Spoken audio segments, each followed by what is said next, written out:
11월 셋째 주일 추수 감사주일 예배에 오신 여러분 환영합니다. 서로 인사 나누시겠습니다. 반갑습니다. 한 번 더요. 사랑합니다. 우리의 세 번째 인사죠. 하늘의 복 많이 받으세요. 이제 다 함께 일어나셔서 묵도하심으로 추수 감사주일 예배를 하나님께 드리겠습니다.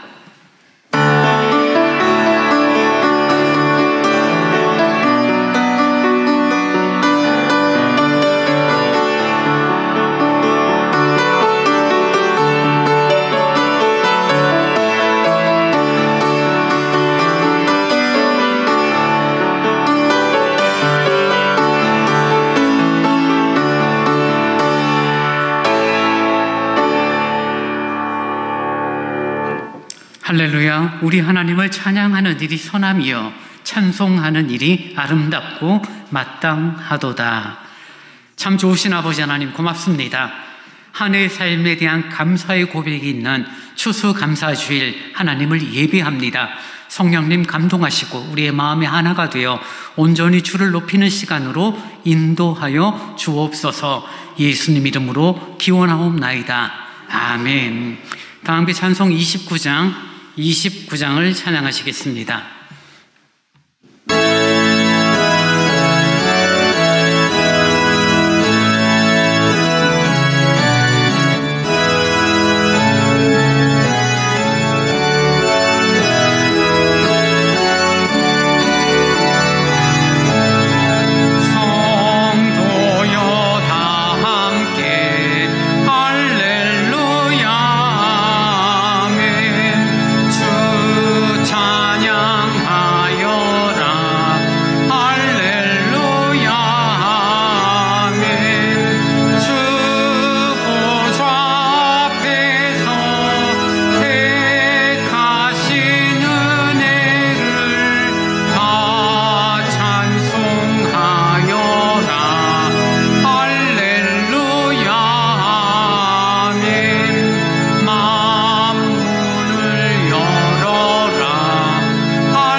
사도신경으로 우리의 신앙을 고백하겠습니다.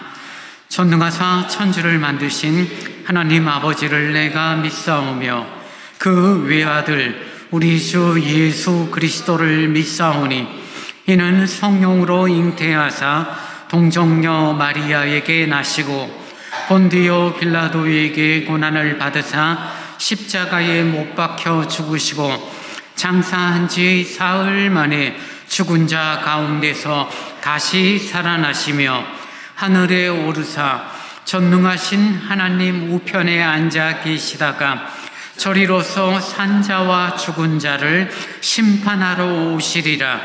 성령을 믿사오며 거룩한 공회와 성도가 서로 교통하는 것과 죄를 사하여 주시는 것과 몸이 다시 사는 것과 영원히 사는 것을 믿사옵나이다. 아멘. 성시교도 105번을 교독하시겠습니다.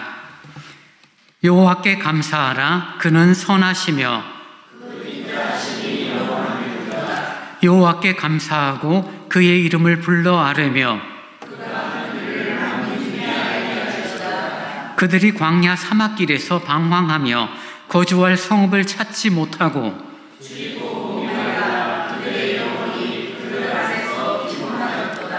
이에 그들이 근심 중에 여호와께 부르짖으매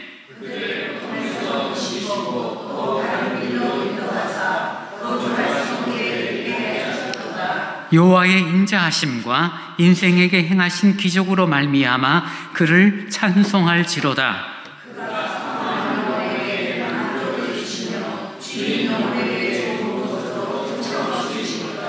아멘. 찬송 587장을 함께 찬송하시겠습니다.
사랑과 은혜가 풍성하신 하나님 아버지, 한 해 동안 저희를 지키시고 돌보시며 일용할 양식과 삶의 모든 필요를 공급해 주신 주님의 은혜에 감사드리며 오늘 추수감사주일로 주님께 영광 돌리게 하심을 진심으로 감사드립니다. 하나님 아버지, 저희의 수고와 노력보다 더 크신 주님의 손길이 있었음을 고백합니다. 햇볕과 비, 계절의 변화 속에서 생명을 키워주신 주님처럼 우리의 믿음도 자라게 하시고 열매 맺게 하시는 분이 주님이심을 깨닫게 하옵소서. 그러나 저희들은 감사해야 할 이유가 넘침에도 때로는 불평과 원망으로 살았습니다. 믿음이 약하여 주신 은혜를 잊고 세상의 염려 속에 잠겨 살았던 저희의 죄를 용서하여 주옵소서. 오늘 이 예배를 통해 마음을 새롭게 하시고 감사가 생활의 중심이 되는 믿음의 사람들 되게 하옵소서. 하나님 아버지, 저희는 종종 눈에 보이는 열매만을 생각하며 그것이 많을 때는 기뻐하고 적을 때는 불평하며 살아가곤 했습니다. 그러나 오늘 추수감사주의를 통해 다시금 깨닫습니다. 주님께서 허락하신 열매는 우리의 손에서 난 것이 아니라 주님의 은혜의 결과임을 고백합니다. 주님, 감사는 풍성할 때만 하는 것이 아니라 부족함 속에서도 하는 것임을 이 한 해의 여정을 통해 배우게 하셨습니다. 풍족함 속에서 감사하는 것은 쉽지만 시련 속에서 감사하는 것은 저희 힘으로는 어려웠습니다. 그러나 그런 자리에서도 저희를 붙들어 주시는 주님의 선하심을 경험하게 하셨고, 눈물 속에서도 소망을 잃지 않도록 숨결처럼 다가오셔서 오늘 감사할 수 있는 자리에 서게 하셨습니다. 주님, 그 은혜를 기억하며 진심으로 감사드립니다. 하나님 아버지, 오늘 저희가 드리는 감사가 단지 입술의 고백에 그치지 않게 하시고 삶의 모든 순간에서 감사가 넘치는 믿음의 사람이 되게 하옵소서. 우리의 시선을 문제보다 하나님께 두게 하시고 우리의 마음이 염려보다 감사로 채워지게 하소서. 감사는 믿음의 고백이며 감사는 여전히 일하고 계신 하나님을 신뢰하는 증거임을 저희가 잊지 않게 하옵소서. 서울대강교회를 위해 기도드립니다. 교회의 모든 사역이 주님의 인도하심 안에서 이루어지게 하시고 이웃과 지역 사이에 사랑을 전하는 교회로 사용하여 주옵소서. 복음의 씨앗이 이 지역 가운데 뿌리내리게 하시고 수많은 영혼들이 다시 하나님 아버지께 돌아오게 하시는 놀라운 역사를 이루어 주옵소서. 주님, 우리 교회의 모든 직분자들과 봉사자들에게도 새로운 힘과 지혜를 더하여 주시어 감사의 마음으로 섬기게 하시고 그들의 수고가 헛되지 않도록 은혜 위에 은혜를 더하여 주옵소서. 또한 저희 일상 속에서 겪는 모든 어려움과 고통을 주님께 맡깁니다. 병상에서 고통하는 자들을 위로하여 주시고 그들에게 회복과 평안을 허락해 주시며 힘겨운 마음을 가진 자들에게는 주님의 위로와 용기를 부어 주시옵소서. 저희가 고난 중에도 주님을 신뢰하며 감사할 수 있는 믿음을 갖게 하시고 어려울 때일수록 더욱 주님께 의지할 수 있는 마음을 허락하여 주시기를 간구합니다. 말씀을 전하실 목사님에게 성령의 능력을 부어주시고 오늘의 말씀이 감사의 씨앗이 되어 우리 심령 속에서 풍성한 열매로 자라나게 하옵소서. 우리가 말씀을 듣고 끝나는 사람이 아니라 말씀대로 살아가는 감사의 제자가 되게 하옵소서. 한 해 동안 수고한 자들에게 풍성한 열매를 주시고 애쓰고 노력한 자들에게 기쁨의 단을 거두게 하심을 감사드리며 언제나 한결같은 사랑으로 함께하여 주시는 예수 그리스도의 이름으로 기도드렸습니다. 아멘.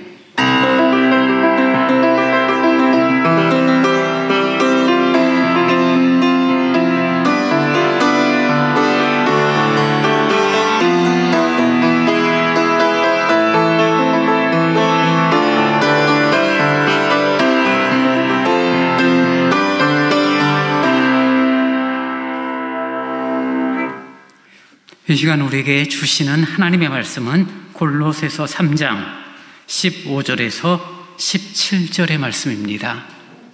신약성경 327페이지입니다. 골로새서 3장 15절로 17절의 말씀을 제가 공독합니다. 그리스도의 평강이 너희 마음을 주장하게 하라. 너희는 평강을 위하여 한 몸으로 부르심을 받았나니 너희는 또한 감사하는 자가 되라. 그리스도의 말씀이 너희 속에 풍성히 거하여 모든 지혜로 피차 가르치며 권면하고 시와 찬송과 신령한 노래를 부르며 감사하는 마음으로 하나님을 찬양하고 또 무엇을 하든지 말에나 일에나 다 주 예수의 이름으로 하고 그를 힘입어 하나님 아버지께 감사하라. 아멘. 교회 소식 전합니다. 11월 셋째 주 추수감사주일 교회에 오신 방문하신 분 진심으로 사랑하고 환영합니다. 11월 결실의 달입니다. 믿음과 삶의 열매가 우리 가운데 있기를 원합니다. 예배전 기도회 및 수요 집회가 계속 모이고 있는데요. 더 많은 성도님들의 참여를 바랍니다. 오늘은 추수감사주일입니다. 한 해의 삶을 지키시고 도우신 손길에 감사하는 저와 여러분이 되기를 원합니다. 오늘 각 기관 원래가 모이고요. 점심 식사가 준비되었습니다. 아주 맛있고 따뜻한 음식이 준비되었는데요. 다 식사하시고 각 기관 원래로 모이시고요. 요한은 1시에 사무실에서 모입니다. 그리고 담당하는 구역들 한 번씩 관리를 해주시기 바랍니다. 내년도 2026년도 달력이 1층 사무실에 있습니다. 나가실 때 하나씩 가져가시는데요. 우리 박원섭 집사님께서 올해 8순이신데 8순 기념으로 감사로 교회 달력을 제공해 주셨고요. 탁상 달력도 있습니다. 그것도 하나씩 가져가시고요. 그거는 우리 전의현 집사님께서 제공해 주셨습니다. 감사드리고요. 추수감사주를 또 맞이해서 우리 양재영 원사님 또 따님인 장은진 집사께서 안시리움 화분 2개를 준비해 주셨는데요. 아주 이쁘죠? 감사합니다. 서로 이렇게 마음을 나누고 섬길 수 있는 우리들의 모습이 돼서 감사하고요. 우리 최영식 집사님 오랜만에 나오셨는데도 우리 환영회 우리 박수 한번 하죠. 네, 감사합니다. 네. 네, 더 멋져지셨고요. 뒤에 또 사위 되신 우리 백 선생님도 또 한 번씩 잊어버릴만 하면 나오십니다. 감사합니다. 네, 참 반갑죠, 그죠? 자주 뵙지는 못하지만 이유는 하나죠. 그리스도 안에서 한 우리 형제 자매라는 사실 때문에 감사가 있습니다.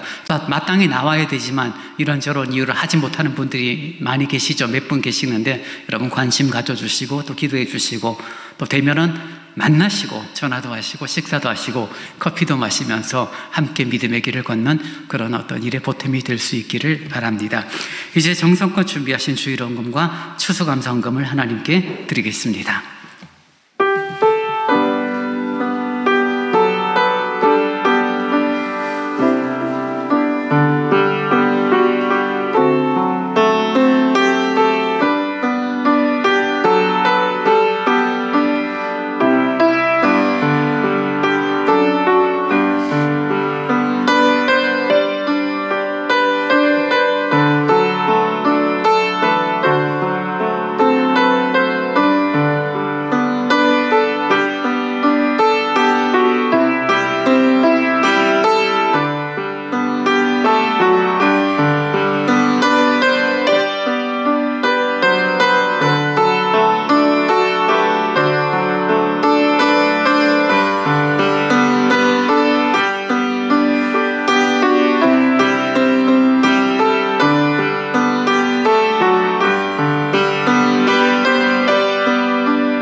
주님 고맙습니다. 한 해의 삶이 주님의 손길 가운데 있었습니다. 아픈 적도 있었고 마음이 상한 적도 있었고 이런저런 원치 않던 갈등들, 다툼들이 있기도 했지만 가장 선한 길로 이끄셨다는 사실만큼은 틀림이 없었습니다. 주님 감사합니다. 추수감사주를 맞이하여 함께 모여 예배하며 그런 마음으로 주를 경배합니다. 헌금을 드립니다. 주님 기쁘게 받으시고 들어진 헌금, 추수감사헌금과 11조 예물과 감사의 여러 헌금들이 하나님의 선하신 뜻 가운데 합당하고 귀히 쓰여지도록 인도하여 주옵소서. 정성껏 드렸사오니 주님 기쁘게 받으시고 수고하고 애쓸 때마다 합당한 열매 거두기에 부족함이 없도록 인도하여 주옵소서. 교회를 향한 수고와 섬김의 손길들이 있습니다. 기억하시고 이름 없이 빛 없이 섬길 때 주께서 아시오니 주께서 더 크신 은혜로 채워 주옵소서. 감사합니다. 예수님 이름으로 기도하옵나이다. 아멘.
고맙습니다.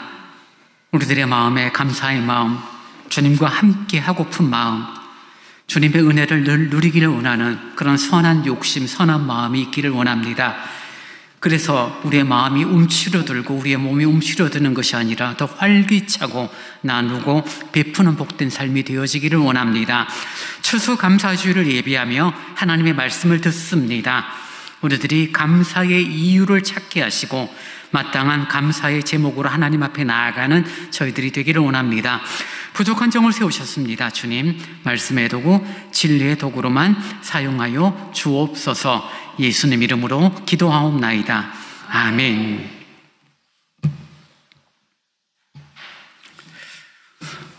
정확한 표현은 아니지만 어쨌든 세상에서 흔히 하는 말이 이런 말이 있습니다. 사람과 짐승의 차이는 감사할 줄 아느냐, 감사할 줄 모르느냐, 이걸로 구분을 지을 수 있다라고 말합니다. 근데 요즘 뭐 이렇게 반려견, 반려묘를 키우면은 얘들도 보면 감사하는 것 같아서 보면은 그 말이 꼭 정확하진 않는 것 같은데 어쨌든 그렇습니다. 사람은 감사를 알죠. 사람은 고마움을 느끼고 그런 감사와 고마움을 느끼게 될 때 우리의 마음과 우리의 행동들은 달라지게 되는 것은 당연하죠. 믿음을 가지고 있는 우리들에게 감사는 성경이 가르칠 때 범사죠. 우리들이 살아가는 범사, 그 범사에는 좋은 일, 또 참 싫지만 나쁜 일이 있죠. 살아가면서 우리들이 좋은 일, 나쁜 일을 이렇게 헤아려 보라라고 말한다면 전도서에서 솔로몬이 고백하는 것처럼 반반이에요. 양념 반, 후라이드 반, 반반 좋은 일이에요. 정말 그래요. 근데 우리들의 마음에는 좋았던 일은 쉽게 잊어버리고 좋았던 일들은 지나가 버리고 참 힘들어, 아프고 괴로웠고 섭섭하고 마음 상했던 일, 그리고 원수 같은 사람과의 관계에 대해서는 잊어버리지가 않죠. 그래서 두고 보자, 이런 마음을 갖는, 그래서 감사보다는 원망과 불평, 섭섭함의 마음이 더 크게 다가옵니다. 근데 사실은 반반이에요. 좋았고 감사한 일이 있었고 그렇지 못한 일이 있었는데, 근데 성경 뭐라고 우리에게 가르치죠? 범사에 감사라고 말하니 좋은 일, 성공했을 때, 어떠한 과정을 잘 마무리했을 때, 결과가 아름다웠을 때, 내 손에 잡히는 열매가 있었을 때만 감사하는 것이 아니라 그렇지 않을 때, 실패로 내 마음이 좌절되어질 때, 낙심이 들 때, 억울한 일을 당해가지고 진짜 분노가 치밀어 오를 때, 그때도 감사하라라고 성경은 우리에게 가르치고 있습니다. 참 쉽지 않아요. 우리가 11월 셋째 주일을 교단에서 추수감사주일로 정하고 추수감사주일 예배를 드립니다. 시골교회는 정말 이맘때 되면 강단이 화려해요. 쌀, 파, 사과 박스들, 하물며 배추, 당근, 무 다 올라와요. 정말 당신들이 농사 지은 것 가득 쌓아놔요. 예배 마치고 그것으로 조리를 하기도 하고 또 필요한 분들에게 나눠주기도 하고 마음을 다해서 정말 하나님 정말 수고하고 있어서 이런 열매를 거두었습니다 라는 그런 마음을 갖고 있는 거죠. 추수감사주일의 유래는 저나 여러분이 아는 것처럼 미국 청교도들로부터 시작되었지만 사실은 성경이 출발이죠. 왜냐하면 초실절, 첫 열매를 거둘 때 하나님 앞에 감사로 드리는 모습들이 성경에서 가르치고 있고, 그리고 정말 영국에서 힘들게 믿음의 길을 걸었음에도 계속되는 박해 가운데 청교의 자유를 통해서 얻기를 원해 신대륙으로 건너간 그 청교도들로부터 추수감사주일이 시작됩니다. 풍토병이 있죠. 인디언들의 방해가 있습니다. 새로운 곳에 가서 산다는 것이 말처럼 쉽지는 않았지만 이들이 힘들고 어려움의 삶 속에서 농사를 짓고 그리고 첫 열매를 거두어 하나님 앞에 감사하며 그들이 추수감사주일을 지켰고, 그때 그들은 이런 고백을 했다라고 기록에 남아 있습니다. 7개의 기록 감사의 고백을 했는데요. 여러분 한번 들어보세요. 첫 번째 감사, 우리들이 타고 온 배는 180톤밖에 되지 않는 작은 배지만 그래도 그런 배로 신대륙까지 무사하게 오게 한 것 감사합니다. 평균 시속 2마일, 그러니까 굉장히 사람 걸음보다는 조금 빠르겠지만 어쨌든 그런 항해였으나 117일 동안 계속 이렇게 항해를 해서 신대륙에 도착하게 돼서 감사합니다. 항해 중에 우리들의 이웃 2사람이 죽었으나 항해 중에 한 아기가 태어난 것 하나님 참 감사합니다. 네 번째 기도 제목이 감사의 고백이 있었습니다. 폭풍으로 돛이 부러졌지만 파손되지 않아 무사히 신대륙에 도착한 것 감사합니다. 다섯 번째 제목이 있었습니다. 여자들이 항해중 바다에 빠지는 일이 있었지만 그들을 무사히 구출하게 된 것 참 감사합니다. 여섯 번째 감사의 고백이었습니다. 인디언들의 방해로 상륙지를 찾지 못해 바닷가에서 한 달을 방황했으나 호의적인 인디언들을 만나고 그들을 통해서 거주지를 얻게 되니 참 감사합니다. 고백을 합니다. 일곱 번째 감사합니다. 먹고 사는 문제가 힘들었죠. 고통 가운데 3개월 항해 가운데 돌아가자는 사람이 없었음을 감사합니다 라면서 추수감사주일 첫 열매, 자신들이 수고하고 애써서 거둔 열매를 하나님 앞에 드리고 그들이 함께 모여 하나님을 예배하며 이런 7개의 감사의 고백을 했고, 그 유래 이후 여전히 미국에서는 유명한 아주 중요한 절기로 추수감사주일을 지키고 있고, 한국교회도 마찬가지죠. 11월 셋째 주일을 지키고 있습니다. 정서적으로는 좀 추석이 오히려 또 추수감사주일과 좀 가깝지 않으냐라고 말은 하지만 어쨌든 아직은 교단에서는 11월 셋째 주일을 지키고 있습니다. 한국에서도 감사의 내용을 고백하고 감사의 예를 들려면 우리는 흔히 이야기하는 손양원 목사의 이야기가 있습니다. 그분의 별명은 사랑의 원자탄이라고 별명을 붙였습니다. 1948년도에 여수 순천 사건의 와중에 순천 사범학교를 다니던 그 손양원 목사의 두 아들이 총에 맞아 무참하게 죽게 됩니다.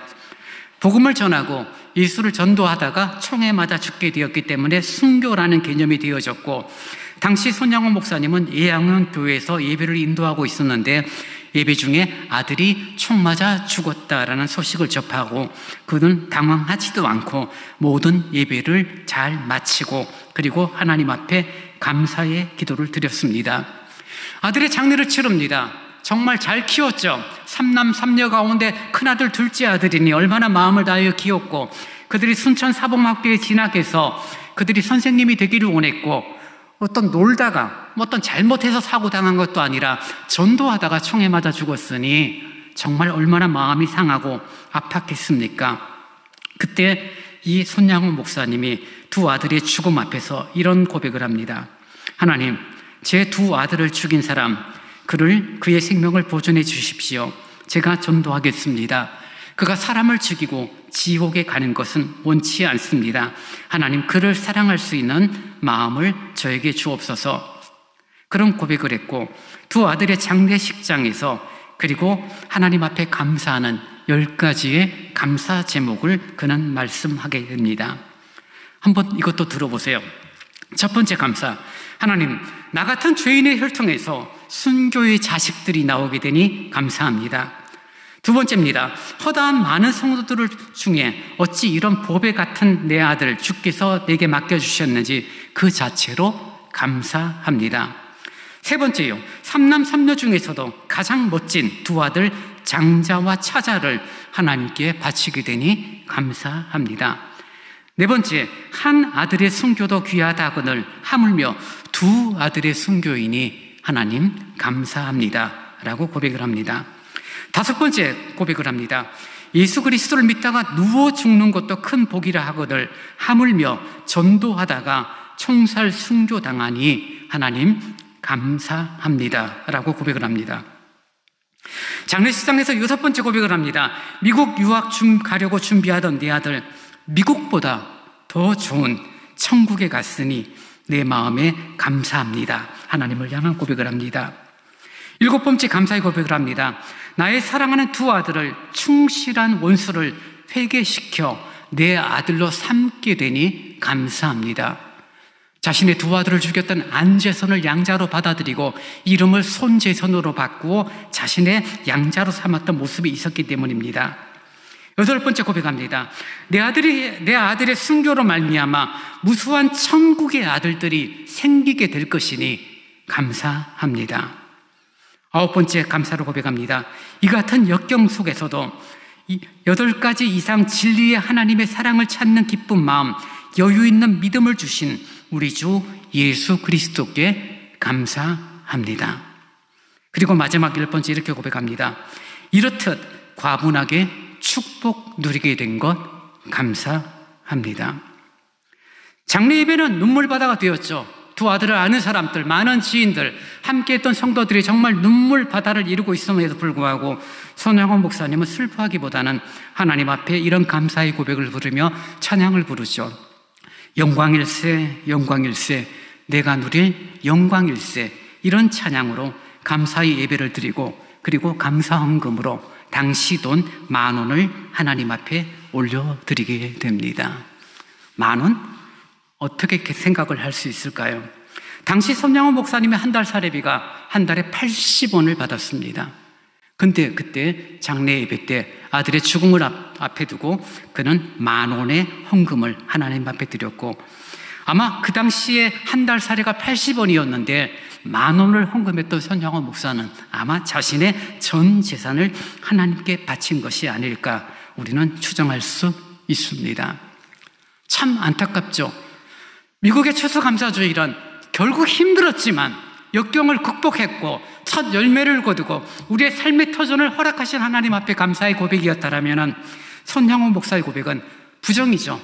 정말 나쁜 일이었죠. 상하는 일이었죠. 눈에 보이는 것 따르면 아니 예수 믿고 목사라는 사람의 아들들이 총 맞아 주고 이런 재수 없는 일이라고 사람들에게 손가락을 당할지도 몰라요. 사람들은 그렇게 말을 하죠. 근데 손영원 목사는 그 자체도 하나님 앞에 감사의 제목 10가지로 감사의 마음을 드리고, 그리고 말로만 감사가 아니라 자신의 전 재산을 하나님 앞에 헌금을 드린 손영원 목사의 감사의 모습을 보게 됩니다. 그래요. 사랑은 이렇게 놀라운 능력이 되어지고, 감사는 놀라운 능력이 되어질 뿐 아니라 우리 삶을 근본을 바꾸는 이유가 되어지기도 합니다. 지금 2가지 예를 들어서 감사의 내용을 고백을 하는 모습을 제가 설명을 드렸는데요. 그러면 성경은 우리에게 무엇이라고 말할까? 감동스러운 그런 어떤 내용들, 참 힘들었는데, 인디언들의 박해가 있었는데 내 아들을 죽인 원수를 성을 바꿔가며 내 양자로 삼는 그런 태도, 그리고 그런 모든 과정을 감사로 받아들이는 사람이 있는데, 이것이 우리에게 감동이 되고 은혜가 될지는 모르겠지만 우리는 조금 더 본질적이고 더 근본적인 성경의 진리 가운데 우리의 감사의 이유를 찾고 감사하는 그런 모습, 감사의 마음이 우리 가운데 있기를 원합니다. 먼저 본문 15절 보십시오. 그리스도의 평강이 너희 마음을 주장하게 하라. 너희는 평강을 위하여 한 몸으로 부르심을 받았나니 너희는 또한 감사하는 자가 되라. 지금 골로새 교회를 향하여 바울이 자신이 감옥에 갇히고 힘들고 죽음을 앞둔 상태에서 골로새 교인들에게 말합니다. 감사해. 내가 원망하고 내가 욕하고 내가 사람들에게 저주를 뱉으면서 다른 사람에게 감사하라고 말할 수 없죠. 무슨 말입니까? 지금 바울의 환경과 삶의 조건들은 힘들죠. 언제 죽음을 당할지 모르는 사형수의 신분에 있음에도 불구하고 골로새 성도들에게 너희들 감사해. 왜냐하면 너희들에게 그리스도의 평강이 있기 때문이야 라고 말합니다. 사랑하는 여러분, 여러분에게 주님이 허락하시는 평안이 있기를 원합니다. 이 평안은요, 어떻게 생기는 거냐라면 마음 잘 먹는다고 생기는 게 아니에요. 이 평안은 이 샬롬, 에이레네라는 단어를 쓰고 있는데요. 이 단어는요, 내가 너와 나와의 관계가 어떤 거침이 없고 불편함이 없고 편안한 관계, 단순한 그런 상태를 말하는 게 아니에요. 마치 잔잔한 호수처럼 내 마음이 너그러워졌어. 단순히 그것을 말하는 게 아니에요. 평강은 하나님과의 관계성 속에서 설명이 되는 단어입니다. 여러분, 성경은 우리를 가리켜 본질상 진노의 자녀라고 말하고 하나님과 원수 되었자라고 분명히 우리에게 말해주고 있죠. 하나님과 원수가 되고 하나님과 진노의 자녀의 관계는 뭐예요? 정말 불편해요. 정말 힘들어요. 어찌 피해서 살지는 모르지만 결국 죽음이라는 과정에서 심판 앞에 서게 되면은 우리는 정말 고통스러운, 정말 형벌을 받게 되는 존재라는 거죠. 그래서 하나님의 관계는 늘 힘들어요. 늘 두려워요. 늘 무서워요. 늘 불편해요. 근데 거기에 평강이 들어온 거죠. 어떻게 해요? 그의 아들 예수 그리스도의 대속으로 말미암아. 그래서 하나님과 내가 원수가 되었는데 그리스도의 대속으로 말미암아 하나님과의 관계가 죄 사함이 되어지고 평강이 되어졌기 때문에 너희들이 감사해라 라고 말하는 거죠. 즉 말을 바뀌면 구원받음에 대한 감사가 여러분에게 있어야 합니다 라고 바울이 골로새 교회에게 설명하고 있는 거죠.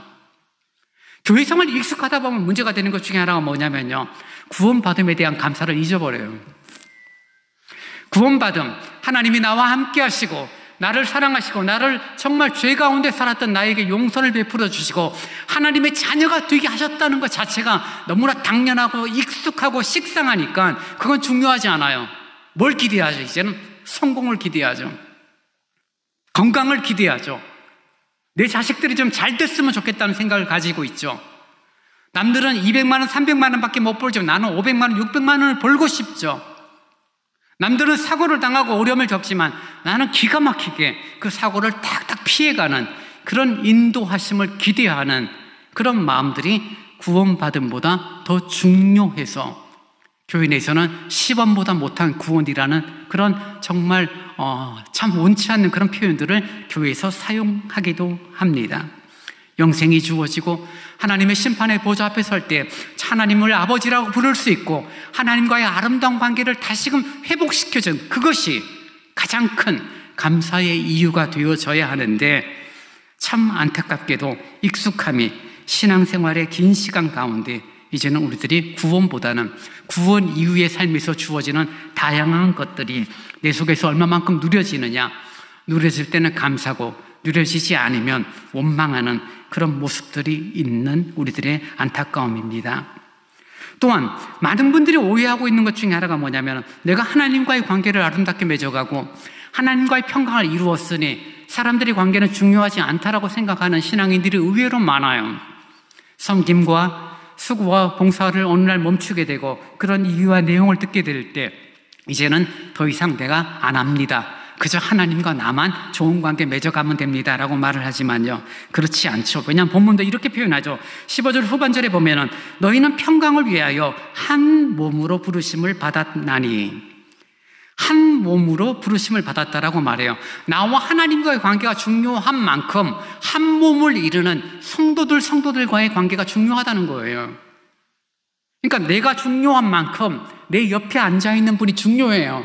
그 옆에 앉아있는 분이 중요하고 내가 이름도 잘 모르고 얼굴은 받긴 봤는데 저분이 어떤 분인지도 잘 모르지만 그분이 중요한 거예요. 근데 사람이 가지고 있는 죄된 본성이 우리들이 가지고 있는 그런 모난 성품들이 갈등과 다툼을 만들어 가지 않을 수가 없어요. 원했던 건 아닌데 싫어지는 거죠. 불편해지는 거죠. 기분 나쁜 거죠. 그래서 말 한마디, 행동 하나로 마음의 상처를 받고 시험에 들고 마음이 삐지게 되고 섭섭하게 되고 그래서 하나 되면서 스스로 이탈해버리는 거죠.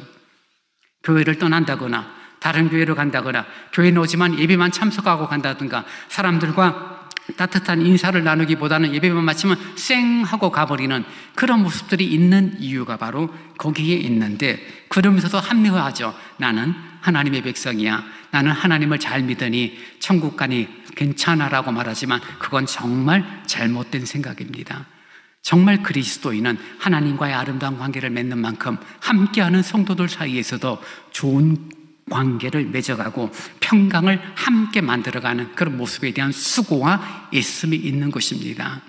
이런저런 이유로 만약에 갈등과 다툼, 불편한 관계가 엮여져 있는 분이라면 여러분 추수감사주를 맞이해서 오늘 예배 마치고 점심 식사하시고 만나세요.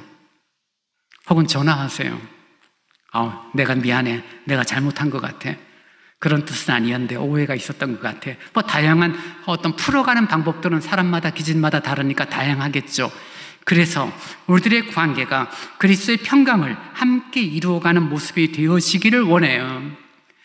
이렇게 말을 하면 그래요 목사님 많은 이야기예요. 맞는 말이에요. 근데 안 돼요 라고 말하는 분이 아마 있을 거예요. 안 되는 이유는 명확합니다. 정말 감사해야 되고 감사로 삶을 살아야 되는데 감사가 되지 않고 원망이 있고 섭섭함이 있고 마음에 응어리진 모습들이 여전히 있다라면 그 이유는 하나예요. 바로 말씀의 결여 때문입니다. 말씀이 결여되고 말씀이 빠져나가면 그래서 나 자신, 나 자존심과 말씀의 관계는 마치 제로섬 게임하고 비슷해요. 시소하고 비슷해요. 말씀이 가득하면 내 자신은 점점점 작아져요. 근데 내 자신이 점점 세지고 내 감정이 세지면 말씀은 점점 작아져요.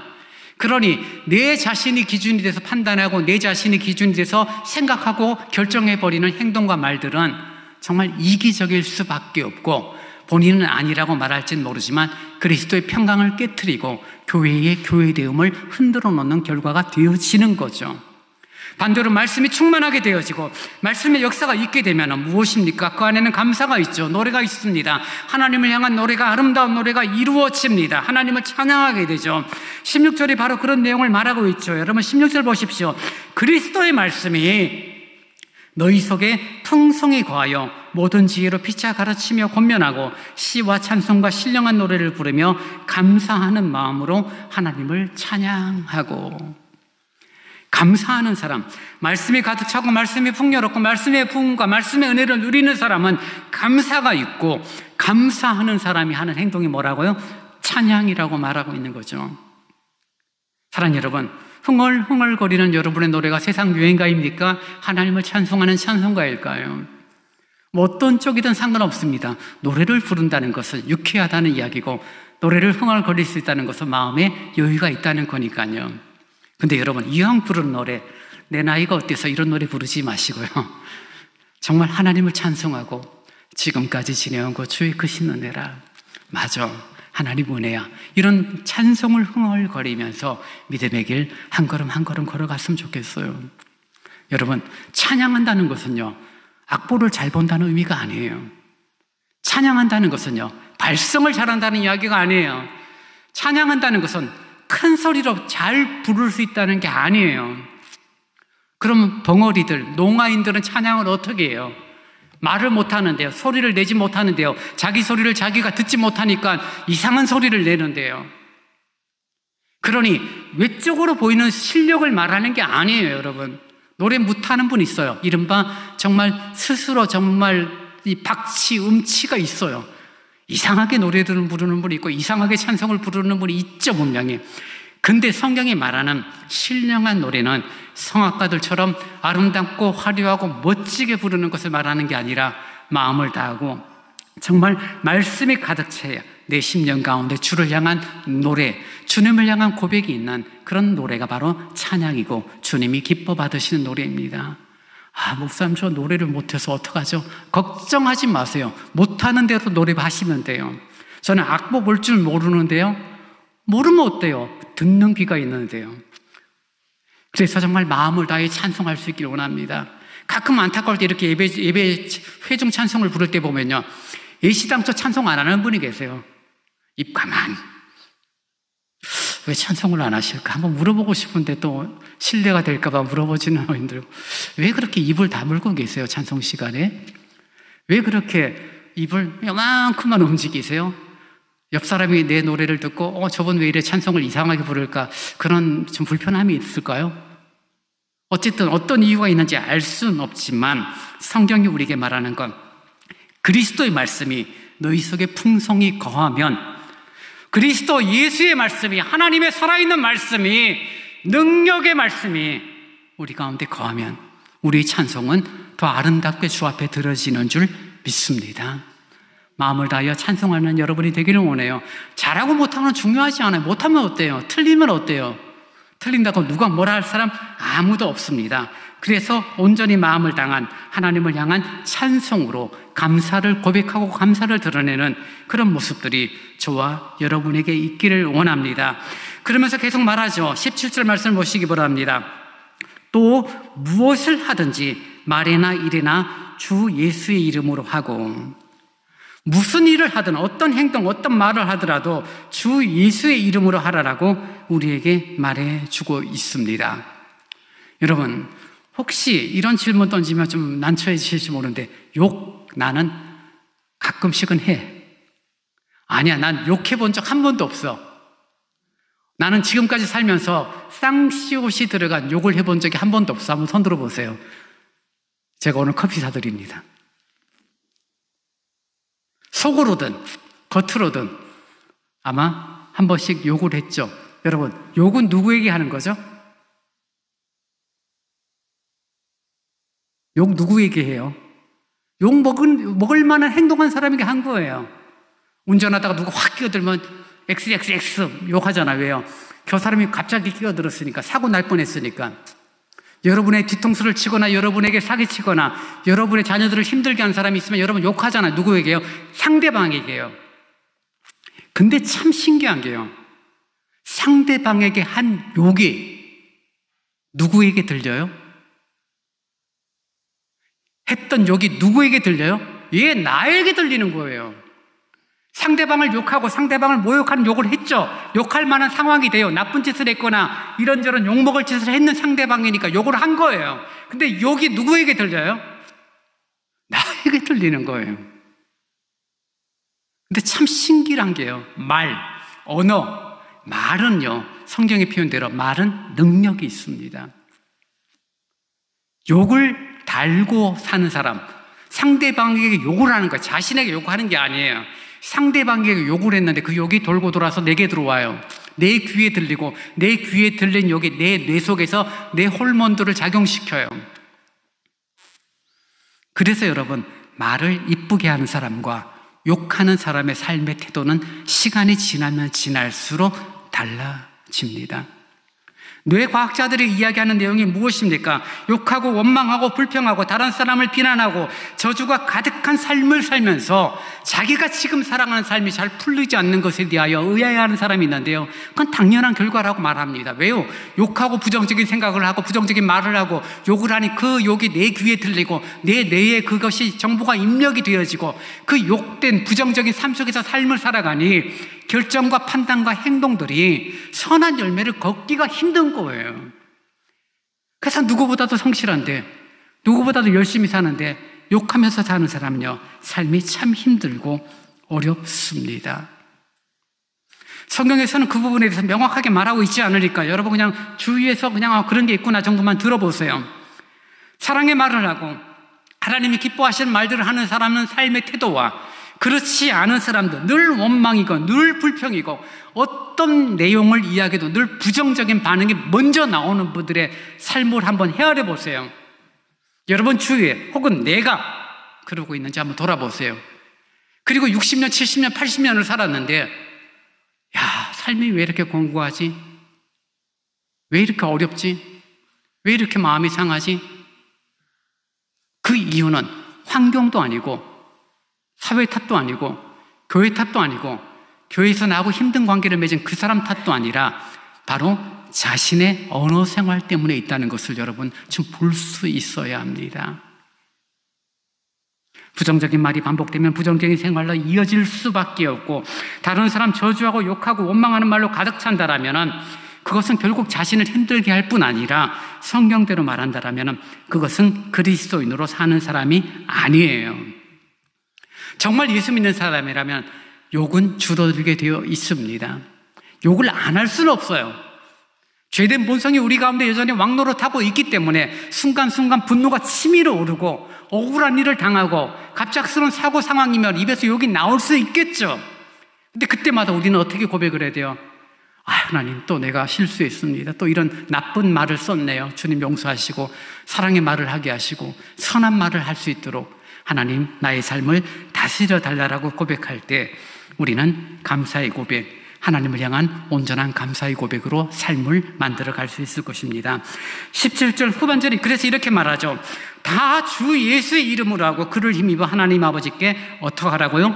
감사하라고 말합니다. 첫 열매가 얻어서 감사하는 것뿐만 아니라 말로 우리가 살아가는 언어 생활 가운데도 감사의 고백이 있는 우리들의 모습이 되어지길 원합니다. 여러분, 예수의 이름으로 욕할 수 있을까요? 예수의 이름으로 저주할 수 있을까요? 예수의 이름으로 다른 사람을 험담할 수 있을까요? 예수의 이름으로 분노가 생긴다고, 화가 난다고, 억울한 일 당했다라고 상대방을 향한 쌍욕을 할 수 있을까요? 없죠. 그때는 예수가 없는 거예요. 신앙이 없는 거예요. 믿음이 없는 거예요. 순간적인 감정과 화난 내 마음을 갖고 토로해버리는 거죠. 그래서 정말 마음이 상하면요, 입 다무셔야 돼요. 그 말이 뱉는 순간 돌고 돌아서 자신을 힘들게 하고 공동체를 힘들게 할 뿐입니다. 사랑하는 여러분, 정말 내가 예수 믿는 사람인가? 여러분의 언어 생활을 한번 돌아볼 수 있기를 원합니다. 감사가 고백되는 생활인가? 아니면 늘 원망이고 늘 불평이고 누구 탓하고 누구를 저주하고 누구를 나쁜 놈이라고 말하면서 살고 있는가? 그런 모습을 여러분이 확인할 수 있다라면은 여러분의 삶은 감사하는 그리스도인인가 그렇지 않은가를 분명하게 확인하게 될 것입니다. 정말 예수 믿는다라면은, 말에 능력이 있다는 사실을 믿고 있다라면 여러분은 감사를 고백하게 될 것이고, 감사는 더 큰 감사로 여러분에게 하나님께서 은혜로 베풀어 주실 것입니다.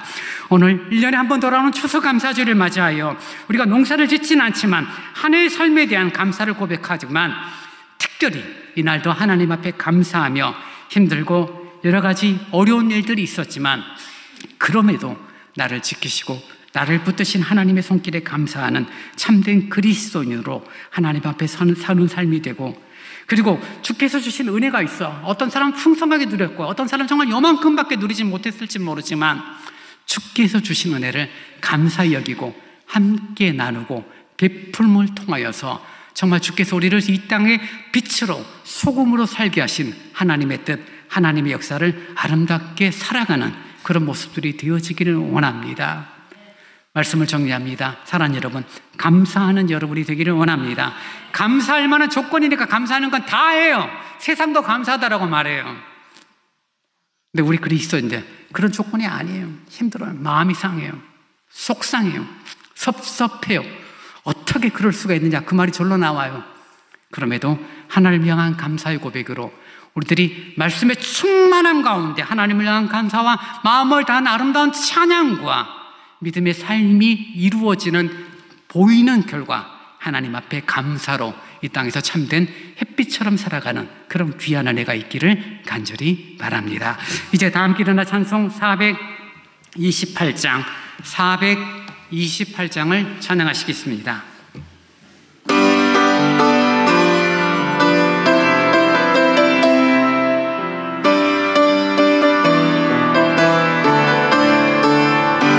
찬송가 428장입니다.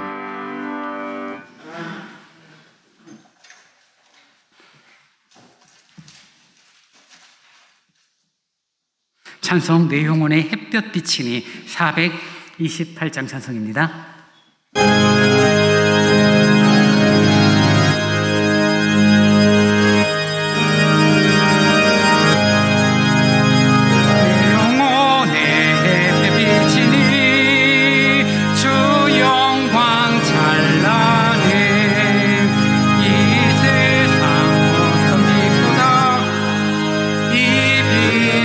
빛나네 주의 영광 빛난 왕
함께 기도할 때 주님, 나로 하여금 감사하는 생활, 감사를 고백하는 생활, 감사를 말하는 언어 생활, 감사로 이루어지는 섬김과 수고의 삶이 되어지도록 하나님 함께 해달라고. 원망과 불평은 결국 자신을 병들게 할 뿐입니다.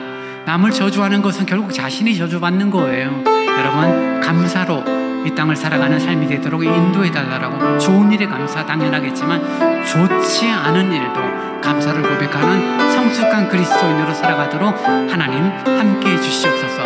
같이 기도하겠습니다. 주님 감사합니다. 언약한 저희들을 사랑하시고 인도하시니 참 감사합니다. 감사로 살아가는 삶이 되기를 원하지만 환경과 조건을 탓하고 다른 사람을 탓하고 또 이런저런 이유로 마음의 상처와 원망이 있는 나의 모습은 아닌지요. 겸손히 돌아보게 하시고 온전히 감사로 삶을 살아가기를 원합니다. 시와 신령한 노래로 하나님을 찬송하기를 원합니다. 그리스도의 말씀이 풍성히 내 속에 거하여 나 자신은 점점 작아지고 그리스도로 가득하여 감사의 삶이 이어지는 복됨이 있기를 간절히 원하오니 오늘 2025년 추수감사주를 예배하는 우리의 마음이, 우리의 심령이 그리스도 예수로 가득 찬, 감사로 가득 찬 삶이 되어지도록 인도하여 주옵소서. 아버지 하나님, 이런저런 문제들이 있고 우리들의 마음이 상할 때마다 감사할 제목을 찾을 수 있는 지혜로움과 성숙되어짐을 우리에게 허락하여 주옵소서. 주님 손이 인도하여 주옵소서.